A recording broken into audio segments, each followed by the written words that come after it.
Hello, I'm Micker410, and welcome to my channel, where I focus on 3-inch revolvers and firearms chambered in the 410 bore shot shell. Let's check out today's video.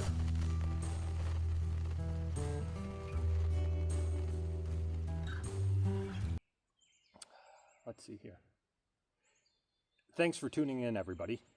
In today's video, we're going to be doing something a little bit different. My friend Kimmy over here. Hi, Kimmy. Hi. She has expressed a desire to become more comfortable around firearms. And as part of that desire, she has agreed to shoot some videos with us where she explores a variety of calibers to see sort of what her own limits are and comfort with firearms, and to get acclimated with them and to have just a better, I don't know, what would you say, a better... I don't know, confidence. Yeah, okay, better confidence around them, okay? We're going to start with 32 Smith & Wesson Long lead round nose bullets. These are very light in recoil and kick and noise and all of that jazz. And Kimmy will decide for the next video, after she shoots our 6 revolvers here, if she wants to go up in power or down in power after this experience. So before we shoot today, she's going to handle all 6 of our revolvers, kind of let me know how she thinks they feel before she shoots them, get used to opening and closing them, loading them, that kind of a thing. Then afterwards, we'll have her shoot a cylinder of PPU 98 grain lead round nose 32 Smith & Wesson Long out of each of them. And then we'll ask her opinion and re-rate them. And then from there, she'll tell me if she wants to go up or down in power for the next video. Yeah, so I'm going to start by just doing a quick introduction of what each of these revolvers are, and then I will have you handle them. We've gone over the firearm safety rules ahead of time, and she has fired some 32 Smith & Wesson Long wad cutters out of the Ruger SP101 ahead of time, just to break that ice, so nothing is a surprise here for this first video. Excellent. All right, so starting with smallest to largest, we have our Taurus 327 with a 2-inch barrel. Then we have our Smith & Wesson 432 Ultimate Carry and 32 H&R Magnum. Then we have our Taurus 327 with a 3-inch barrel, and this one's got a sight. So that'll be interesting to see how that works. This sight is not sighted in. This will not all of a sudden make Kimmy here a super shooter, just like it wouldn't make me a super shooter or anybody else. Charter Arms Professional in 32 H&R Magnum. This guy's a little bit different because, I don't know how I want to point that out. Anyway, it's a 7-shooter instead of a 6-shooter, which all the rest have been so far. Here's our Ruger SP101 in 327 Federal Magnum. This is probably the default 327 Federal Magnum revolver on the market today. It's the most robust, it's the heaviest. So if there's going to be any difference that she's going to feel in the other revolvers, it's going to be because they're lighter than this one. And then here is the Ruger GP100 in 327 Federal Magnum. It is also a 7-shooter, just like our Charter Arms. And it is the heaviest and the largest revolver that I have in this caliber. And so this will give Kimmy an idea of what it's like to use weight to really control for the feel, the kick and feel of a bullet, of a caliber. So that she'll understand if she did want to shoot a heavier caliber in the long run, in the future, she could go to a larger revolver like this if she wasn't planning on carrying it concealed or anything, to kind of tame that. All right. Which one are we going to start with first? Well, why don't we start with the smallest, the Taurus here, and just work our way across, because This is the most pocketable and the one that would probably be the least easy to use if you had to use it really fast. Okay. Sounds good. All right.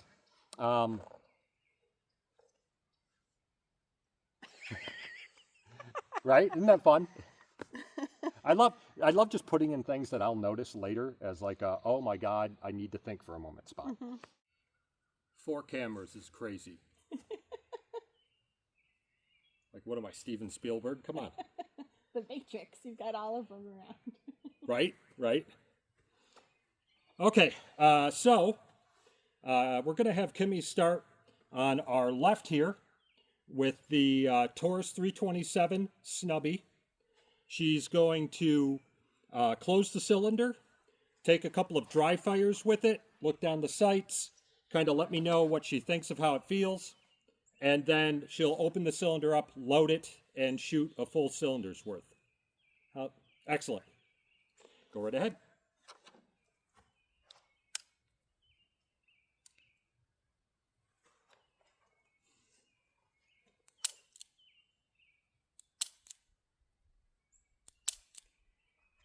Okay. Okay. So I found that it wiggles a little bit for me, Sure.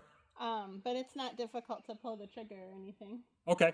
Now, everybody, Kimmy shoots like that or aims one-handed like that because she has done some air gun target shooting, and that's what's most comfortable for her in that method. She's going to continue to explore how she's going to shoot, grips, all that kind of stuff, because really today is not training, it's just acclimation. All right, why don't you load it up and give it a shot? You push forward on this guy. Yep, there you go.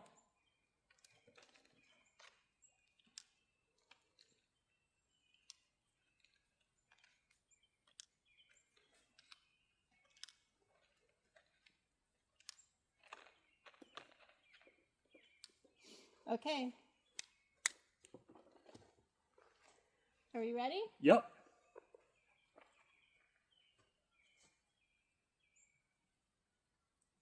I can't tell if I hit it. On to the right. Okay, I Yep. see.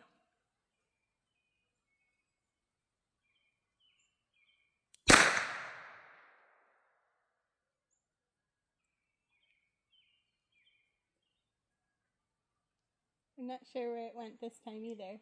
No idea myself. Uh-oh. That's not good.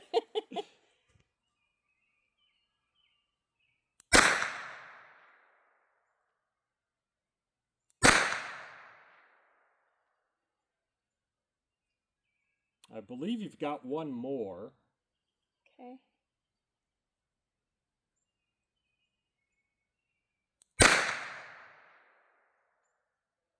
Yeah, this one is harder Yeah. to aim with and to like hold steady after the trigger pull, I guess. Double action snubby revolvers are famous for that. So why don't we just put that one down? Do we take all the... Oh, yes. Yeah. Okay. Take out the ammo, the spent casings. Okay, it's empty Yep. now. Okay, that guy didn't get shot. We miscounted one. There's no light primer strike on that. We just miscounted. She only fired 5. Okay. Yep, and they can just go right back in the box. It has started lightly raining on us. There's no way around this because all it does is rain or snow now. Yeah. All right, let's go take a quick look Okay. at the target and we'll knock off or X off whatever hits you got. Well, I got one. Okay, that is bad. So we got one up. Oh, no, One. that's just the hole. 2. And where were you aiming? I was always aiming right here. Okay. This time.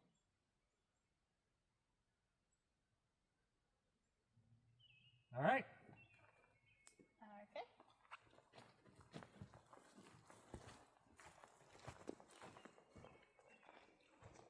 Okay. Are we ready to try the next Go one? ahead and load up the Smith & Wesson. Do I use this guy? Yeah, go right ahead. That Okay. one we just didn't use because we miscounted. All right, I'll do a better job of counting.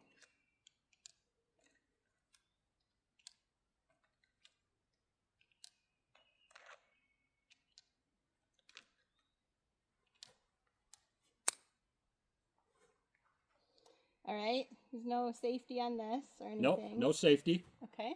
None of these have a safety. Once they're loaded and the cylinder is closed, they can be fired. Okay. Oh, we didn't do a like dry fire. Do we need to restart? Oh, Or should we just go with it? yeah, let's unload it and reload it real quick and have you dry fire it a couple times.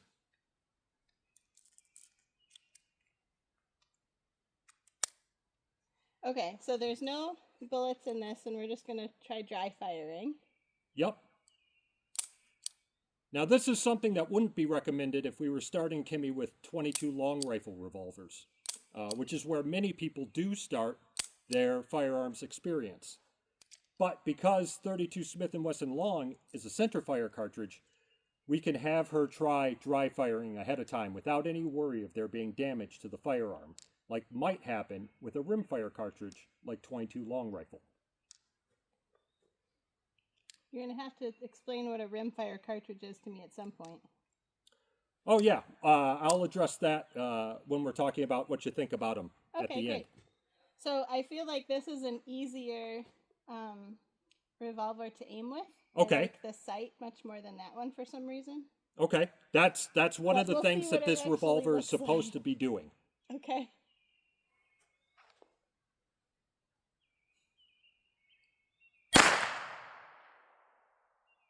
I think I got it up in the... Yeah, upper right. Mm-hmm.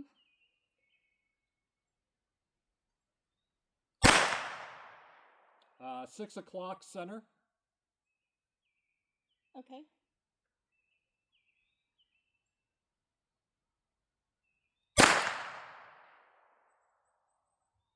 I am not sure. All right. I'm going to try one with two hands Yep. and see if that helps.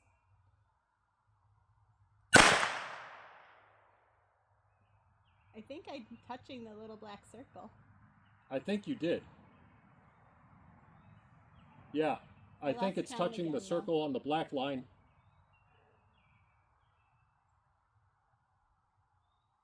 I don't know where that one is. Not sure. We'll have to check. Yeah. Is that 6? I think that was 5. Okay.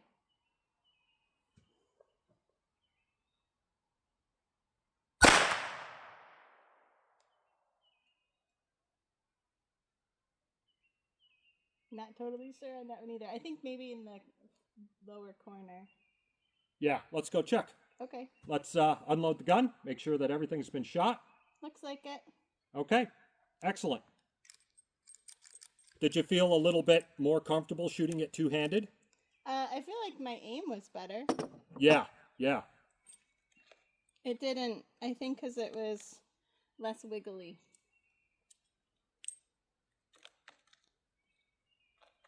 Yeah, 32 Smith & Wesson Long is about the heaviest or most powerful caliber I could really ever see somebody having a good time if they got really good at it, shooting one-handed. Okay.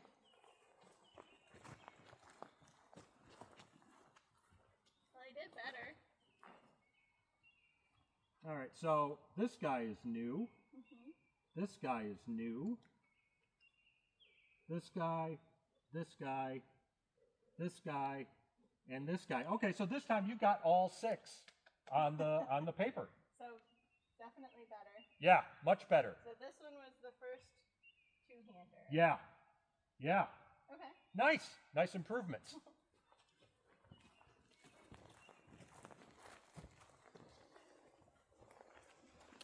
Okay, so this next one here is the 327 Taurus with our sight on it. Kimmy's going to try using the sight to shoot. Because every sight has to be lined up sort of for each person, and people have to get used to these sights, it may take her a moment to find them. and to find the green dot that's on the sight. And then it is not likely that the green dot will be sighted in for this ammunition and this gun at this time, as this green dot is straight out of the box. All right, so we'll try first dry firing with no Yep. bullets.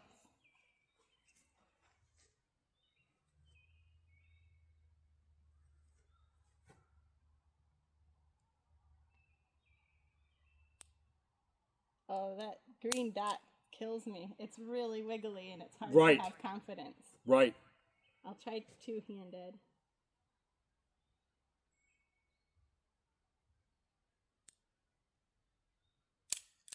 Okay. Well, let's try it. Exactly. Should I go with the green dot or should I go with the actual Go with sight? the green dot, Okay. just so that we can also see the importance of sighting in your green dots. These things generally are not ready to go right outside the box. So if you don't have much experience and you just go to a store and you spend a couple $100 on a really nice one and you install it on a firearm, that's not going to just immediately improve your accuracy. You still have to calibrate it. You still have to bring it in. You still have to sight it in for the firearm and the ammunition that you want to shoot. And I would say the most important thing is that maybe even before you sight it in, you have to develop like a steady hand and everything. Or Yes. else you can sight it in, but it'll still be off. Yes. And the green dot helps to show you if you're dry fire practicing. If it helps to show you the control that you're gaining over preventing wobble. Okay. All right. Well, I'm going to try with one hand first. Okay. And we'll see how it goes, and I'll probably switch to two. All right. Sounds good to me. I like that.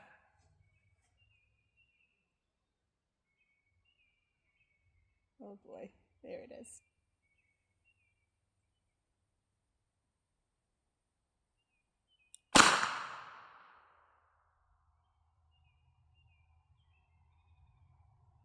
I don't know where it went. Maybe all the way down at the bottom.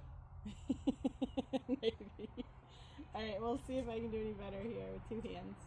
I can tell you right now that from my angle, it sort of looks like the green dot is having you aim down a little bit. Okay.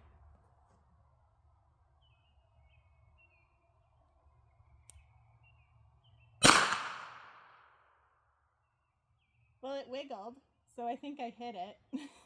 Yeah, it's waving. This is interesting. It's really wiggly. Can I try with the safety off so I don't have to pull as hard on the trigger? You can. So when you're cocking the hammer, Okay. you're transitioning it from double action to single action. That is not technically considered the safety. Oh, sorry. Yep, no problem, no problem. But yeah, you can go ahead and cock the hammer, Okay. and that will make the trigger much easier to pull, as you know. Whoa, where is it? Come here, green dot. All right, I'm going to ignore the green dot for a second and just see if I can go with the red. I don't think that helped. Maybe up on the right there, on the flap, the yellow flap, Oh, not even on the paper. All right. right? Now, let me ask you a quick question here. Yeah. I am noticing that you're holding it kind of down here with a bunch of the back strap exposed. Okay. Try to bring it up like that. All right. See if that does anything for you. Maybe it'll stabilize. Yeah, my like hand a that. little. That gives you more surface area on the grip and allows for greater control.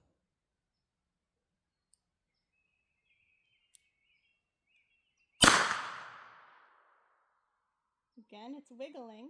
I think it's up near the top, maybe. Maybe. Yeah, this one's kind of all over the place, but we expected that with the green dot. Because we've already seen you can put them on target.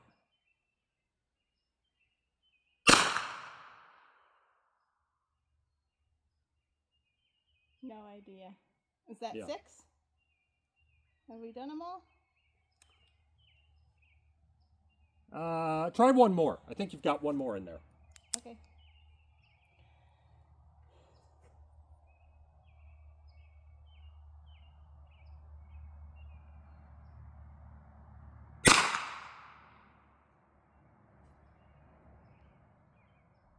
Well, let's go see if you hit anything. Well, let's unload it and then see if you hit anything. Okay, we fired everything. Yep.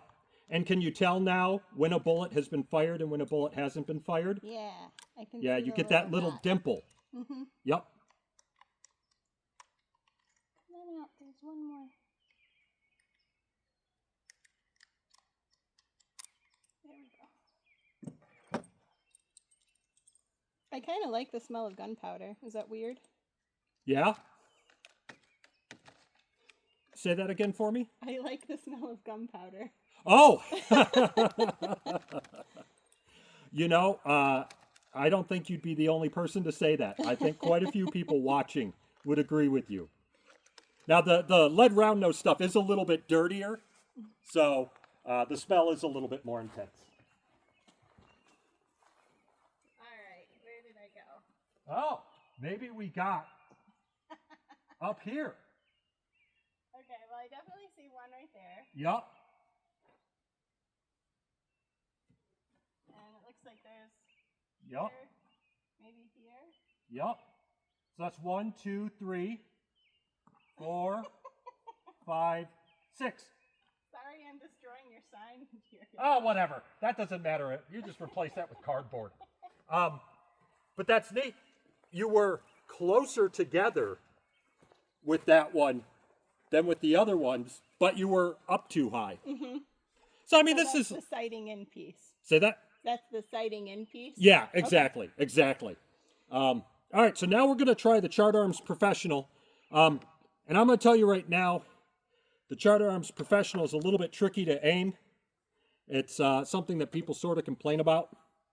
So for me personally, I have found that resting the green of the fiber optic right above the trough and not in the trough helps me be a little bit more accurate with the gun. Okay. It may or may not help you. All right. Well, this one, it feels a little bit easier to hold because the I don't know, maybe the grip is like smaller for my hands. Yes. So we'll try dry firing first.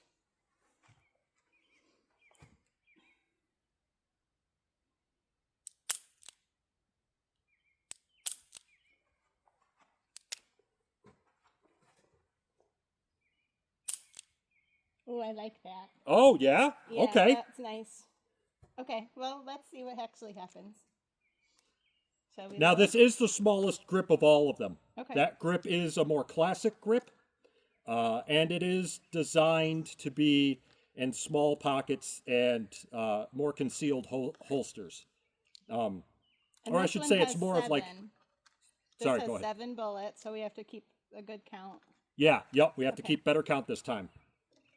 One of the things I do like about the Charter Arms, though, is it does get you 7 in the same size as guns that have 6. Mm-hmm. All right, I'm going to start with cocking the hammer.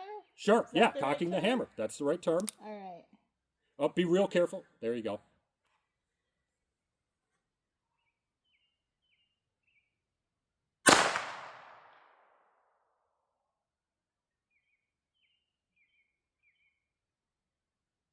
I have to admit, I was a little distracted. I got no clue. Okay, that's fine.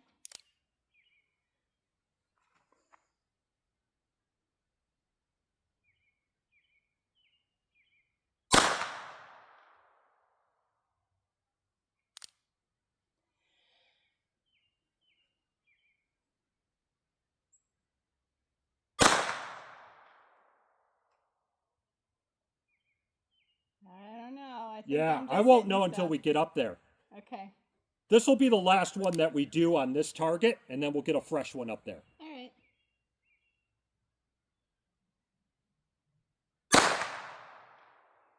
Do I need to like prevent it from kickbacking at all?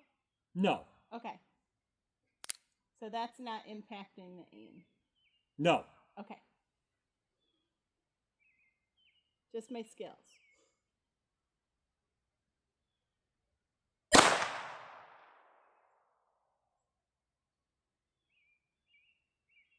I think maybe in the box above, I see 2 of them that I don't think I've seen before. Oh, yeah, yeah, they're kind of grouping up there.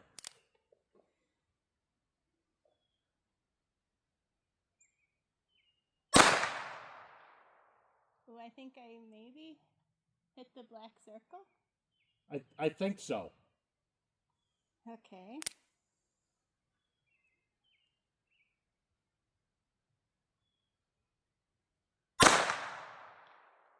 I think that was near the bottom right. Okay.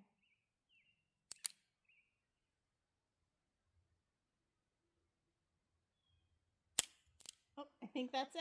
Okay, that's all 7. Yep. Yep. Yep. They're all been shot. Now, before we go down and check this batch of shots here, have any of these firearms stung your hand? No. No.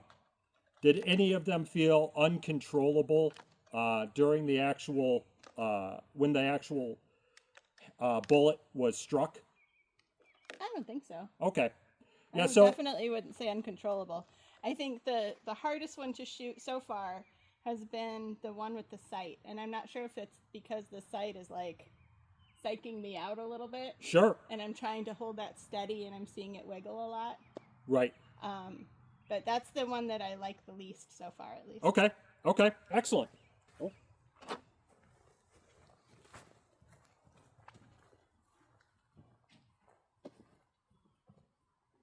All right. So this is cool.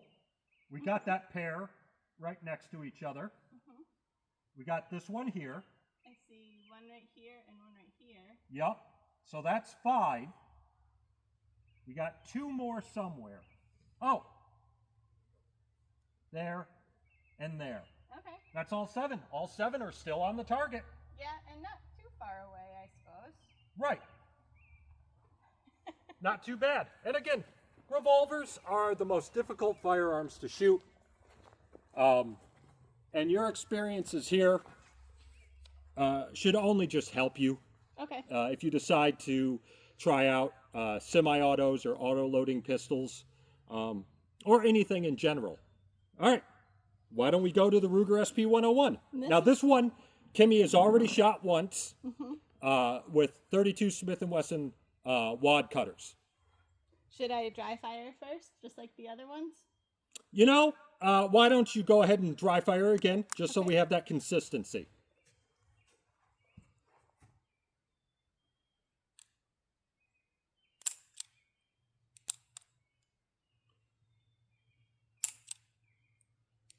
Yeah, this feels really, like, stable.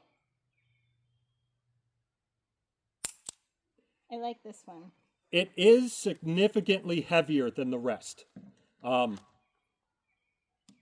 don't remember off the top of my head, but I think it's about 7 ounces heavier than pretty much anything else on the table. Okay. Well, except for this guy. Which, it'll be interesting to see if this is so heavy that he becomes less stable for you. Yeah. Or if it hits a sweet spot of stability. Okay. All right. So we have it loaded and new target. Yep. So I'm going to try once one-handed. Yep. And then I'll probably switch to 2.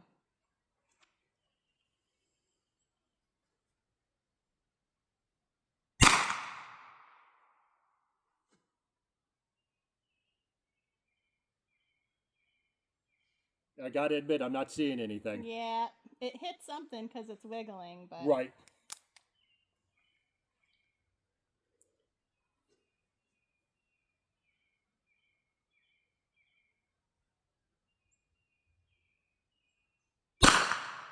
Oh, that's a good shot.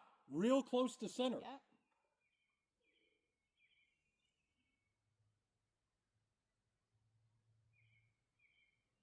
Oops.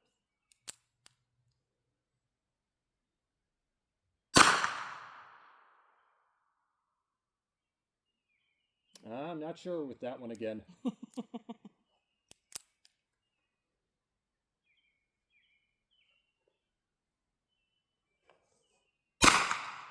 Oh, I think you might have just stacked 2 of them. Cool. Yeah, that'd be really cool.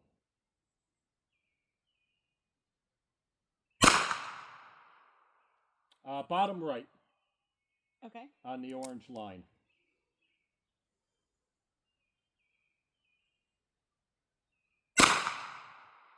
$6 o'clock directly below. All right. So I think we have one more. I think you do too.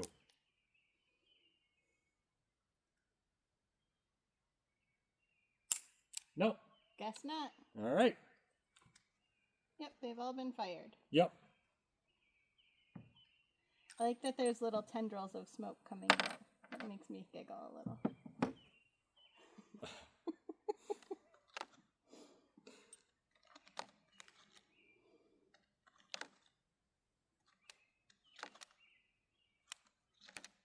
All right, should we take a look? Okay, so this time we actually got two right on top of each other. A third one, 4, 5, Maybe oh, here? and number 6. Yeah, that's okay though. Getting better. Yeah, these three are pretty close together. Yeah. Now, because you haven't shot any of these a bunch yet, and you haven't had like proper grip training and stance training and all of that kind of jazz, we can't be entirely sure if it's the stability of the gun, because you noted that it feels stabler to you, or if you're just getting better, or if it's a combination of both. Mm-hmm. So, why don't we load up the last one? All right, should we dry fire first? Yep. Oh, yeah. Thank you very much. Let's dry fire first. And this has 7. Now, this is a GP100, and it has a 5.5-inch barrel. So this is a much longer barrel. And the revolver itself is more than 20 ounces heavier. Yeah, I can feel the difference already. And it's also like a longer stretch for my hand. Oh, gotcha, to reach the trigger. Yep. Okay, well, we'll see. I'm going to try dry firing. Yeah, go ahead. Try some dry firing.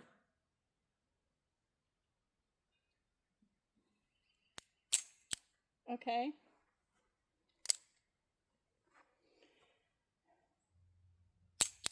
All right.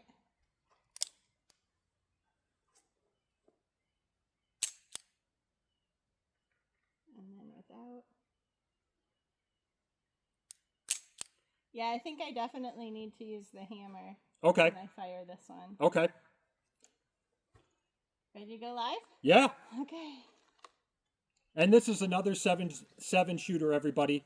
And even though we're shooting 32 Smith & Wesson Longs out of this, and it will feel pretty gentle to just about anybody that uses it, the extra, and the weight might seem excessive, the extra weight is really quite beneficial for the gun's primary caliber, which is .327 Federal Magnum. That has a lot of kick, and the weight of that firearm there eats that kick up much better than it would out of the SP-101 or the Taurus 327, which are also chambered in .327 Federal Magnum. So, but we'll get to all that as Kimmy explores other calibers in other videos. All right. So I want to try once one-handed. Okay. Just to see. Yep. There you go. That's a much better grip than I saw when you were dry firing it. It's not a bad shot. Where did it go? Center, noon, just above. Okay. Yeah. All right. Now we'll do one two-handed.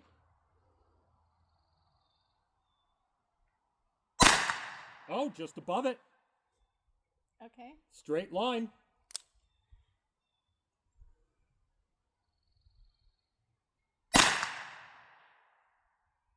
I think maybe above the circle. Or just below it, right on the black at noon. I think. Yeah, I think so.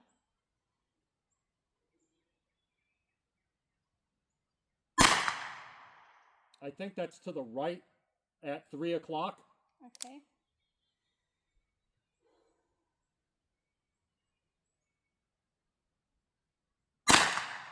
Oh, noon, just above. So how many has that been so far? I think that's 6. I think you got one more. Okay. All right, I'm going to do one-handed. That's my favorite. Yeah, yeah.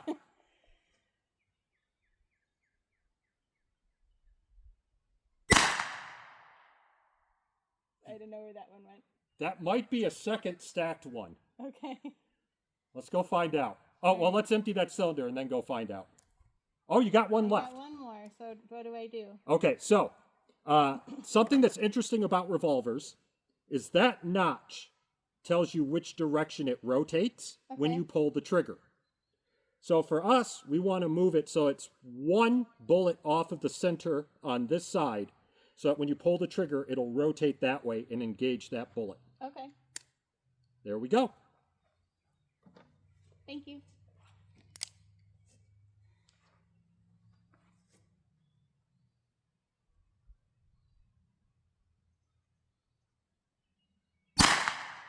Oh, I think we got another good shot. All right. So this one feels pretty accurate, actually. So there's a Between lot the of things. sights. The longer distance there really helps with accuracy.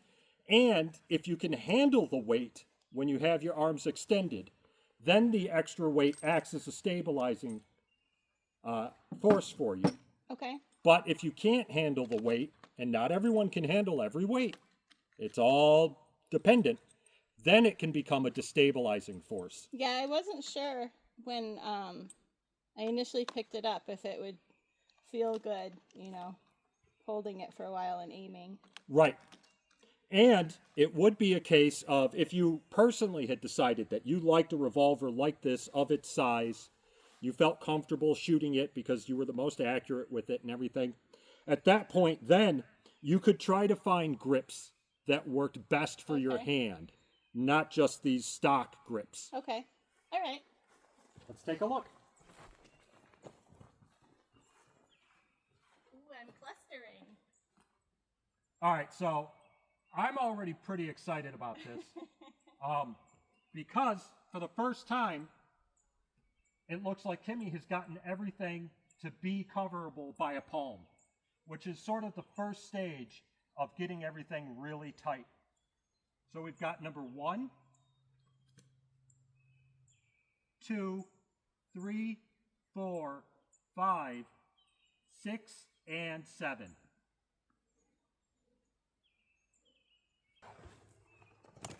All right, just a second here. Are we in the right frame? All right. Let me tell you, man, that's the hardest fucking thing to find out. I've got mirrors and stuff that I've been working at, like that's mounting. a good idea. Yeah. All right. Well, now is the part where we interrogate Kimmy about how she felt over each of these fantastic revolvers, what it felt like to shoot each of them, what it felt like to shoot the 32 Smith & Wesson Long in general, if any of them really surprised her, any kind of thoughts she has in general on it. Now that this is her first time actually shooting a whole bunch of firearms kind of at once that are similar to each other. Like I said, she did shoot some 32 Smith & Wesson Long off camera initially, to get used to the sound of guns. This stuff isn't quiet. But that's kind of part of the first step, of getting acclimated, is being around some of the sounds, being around the equipment, kind of feeling the equipment ahead of time, taking care of some of those initial jitters that you may have if you don't have a lot of experience or exposure to firearms. Like both Kimmy and I didn't have until we were, 29. I think that's how old we are, something like that. Yeah, right around 29 here. Yeah. All right, so why don't you just start with telling me which one was the worst? I would say this one, the one with the little green dot sight. Okay, so... And I don't know, again, if that was the worst because of how it shot or just how it made me feel about how I shoot, I guess. Sure. Yeah, the wobbliness of a green dot, if you're not used to it, it can instill some doubt into you. Definitely. Yeah, that's kind of how I felt about it myself, and I didn't get better on that until I had exposure to my father's green dots on his 22 target pistols. So I'm still not there with revolvers. In my personal life, I don't know anybody that is, and I do know that a lot of people get phenomenal results, though, with green dots on semi-auto pistols. Oh, I'm sure if you were used to it and you developed confidence with it, it'd be great. Yeah. But starting out, not the gun for me. Right. Or at least not that setup. Okay. Was the grip and the hammer, the trigger pull okay, though? I think those were fine. I would say that in general, the trigger for all of them felt the same. I know that there's differences, but for myself as a newbie, it was hard to distinguish the differences. Grips are a little bit easier to distinguish. Like the middle one with the smaller grip definitely fit my hand better. Okay. Even though it didn't give me as great of accuracy. Right, right. So that's something that's very interesting because a lot of people will worry a little too much about the initial nuance between very tight specs on a firearm. And modern firearms tend to all perform very adequately across the board. And it's only when you're trying to get better and really dial things in and increase that precision that those factors seem to matter more. So for defensive purposes, Kimmy would probably be able to handle the triggers on each one of these to adequate accuracy when she regularly practiced with it, which is what everybody has to do with any firearm, regularly practice with it. And the grips, like we're saying there, grips can be changed.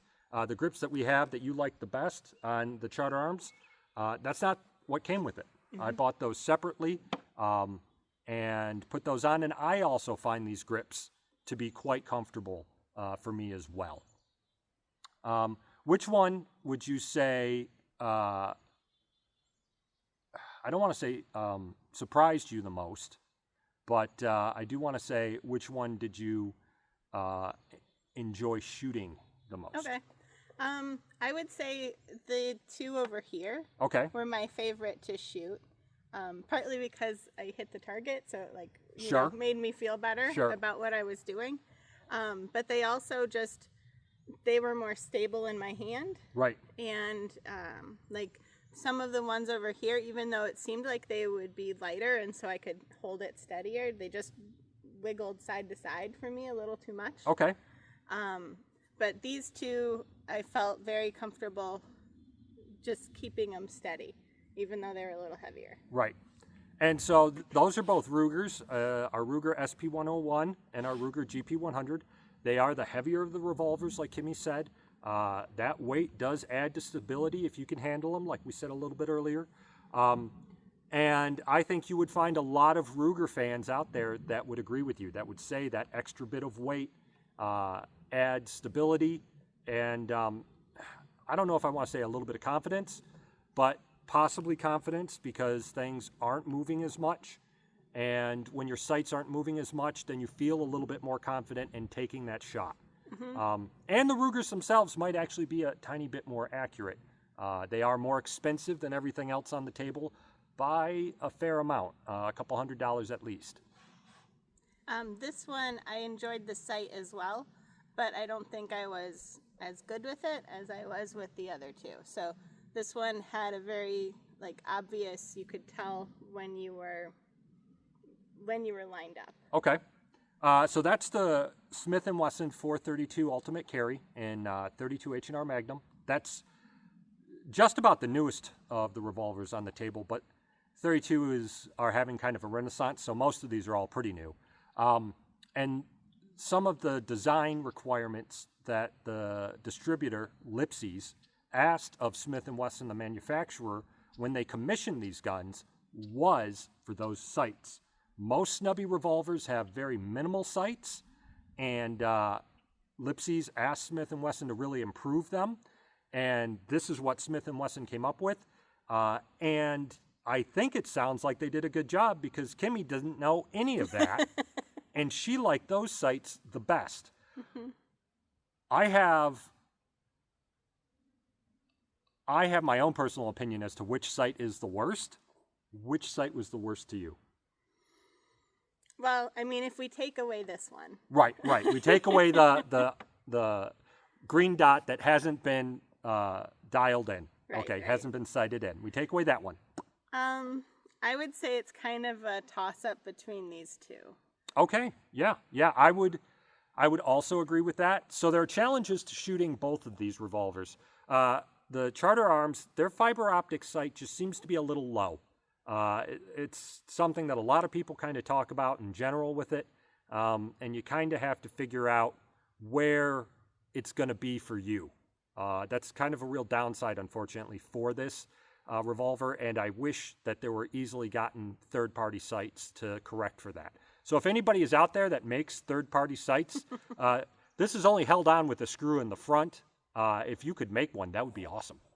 And then this guy right here, the Taurus 327, it has a tritium night sight on it, and the tritium night sight kind of gives 2 points of aim that are, to me, a little difficult to line up. Neither one quite feels like where they should go in the trough. The main sight and then the little glowy spot in the middle. I'm not sure if that's what Kimmy was thinking while she was shooting it, but combined with the really short barrel, I find it difficult. Yeah, the shortness of the barrel versus this one, I think, makes a big difference. Yeah, with this one here? Yeah. Yeah. That's what I mean when I'm like, it just seemed wiggly. Right, exactly. And so that extra length, it really does add quite a bit of accuracy, and it's a shame that when working with firearms that are meant to be concealed, that does, the barrel tends to be one of the first things that get adjusted. I am sure that with time, Kimmy could hit targets 25 or 30 yards away nicely with this revolver, with the GP100, that she would struggle with any of these other 2 or 3 inch barrel ones. Yeah. I should also say that I think because of my previous experience in air pistol targets, I still just use one eye when I'm aiming, and so that might also like play into some of the options or preferences that I have. Yeah, so that'll be something that we'll have you work on as we go through firing and trying different calibers and stuff. It'll be difficult. Things feel weirder as bullets get more powerful. You kind of sort of feel like you want to have an eye shut sometimes when you're shooting something a little bit bigger, maybe something 45-ish.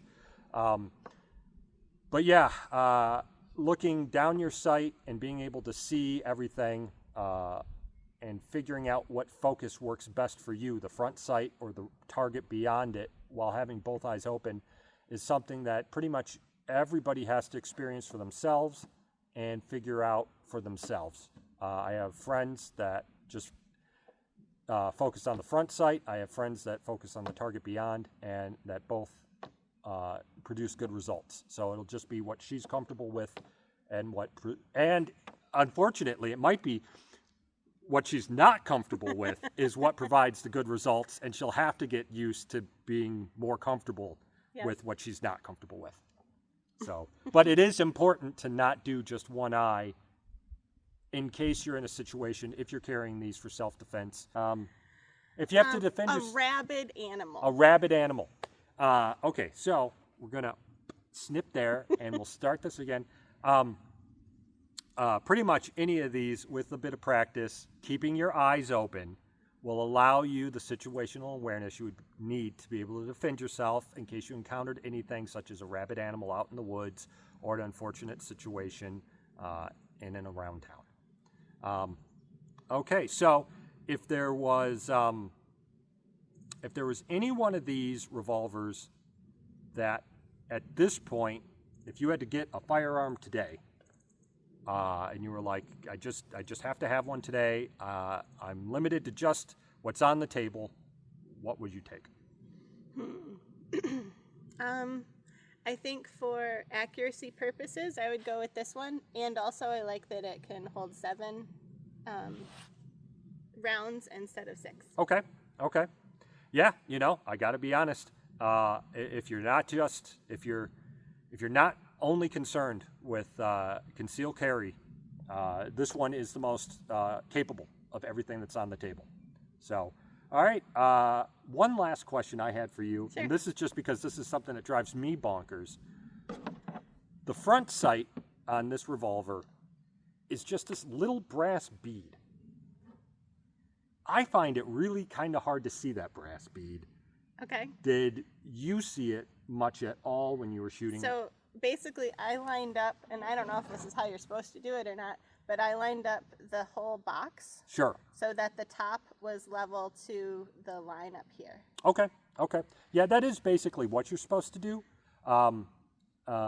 Just that for me, the brass bead doesn't seem like it's any different. I don't need the brass bead. I would be fine with just the box. Okay. Okay. Cool. Well, thank you very much. I really appreciate you coming out and doing this with us and shooting this video with us and sharing your experiences. I'm very much looking forward to the next one. I hope you're looking forward to shooting something. Oh, would you do more kick or less kick? I was very comfortable with this, so I'd be okay going up. Okay. Okay. We can go either way. But Okay. I think I can handle a higher caliber. Okay. Then I think our next video would probably have some 38 special and some 32 H&R Magnums in it. Those are pretty much right around the same level of kick, but different sizes. One's bigger. 38 special is bigger than 38 Smith or 38. 38 special is a little bit bigger than 32 H&R Magnum, and they're kind of battling it out right now in the revolver zeitgeist as to which is better for a carryable revolver, and Kimmy here is going to tell us that. All right, thank you guys for joining us. Bye. Bye. Hope you have a good one.